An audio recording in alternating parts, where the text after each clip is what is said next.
Mr. Speaker, I'll tell you the difference between us and the party opposite is that we put in the tough measures that are needed to give kids a better education across the country. When we rolled out the Academies programme, Mr. Speaker, which have driven up standards across the country, who opposed it? They did. When we put in tough measures to ensure discipline in schools, Mr. Speaker, they opposed it.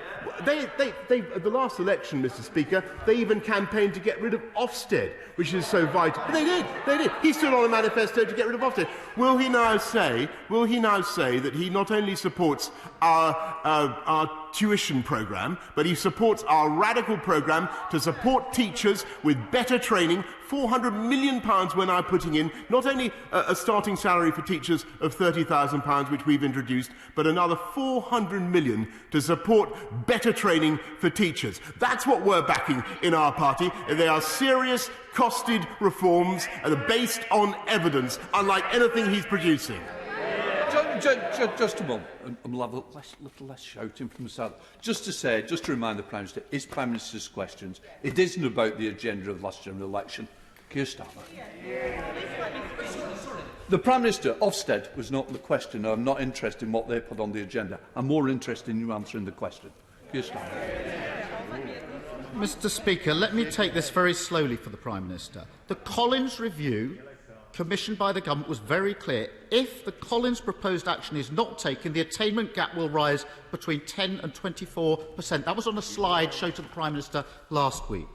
And he talks about the various measures, so let's look at this more closely. Which part of our plan does he oppose? The plan that's being voted on this afternoon. Is it breakfast clubs for every child? Does he oppose that? Is it quality mental health support in every school? Does he oppose that? Is it more tutoring for every child that needs it? Does he oppose that? Or additional investment for children who've suffered the most? Which part of our plan does the Prime Minister object to? And if he doesn't object to it and agrees with it, why doesn't he vote for it? Mr. Speaker, I think with great respect, Mr. Speaker, I do think I'm entitled to draw attention to what the Labour Party stood on at the last election, and that was, and they haven't yet repudiated it, they did want to get rid of Ofsted, Mr. Speaker.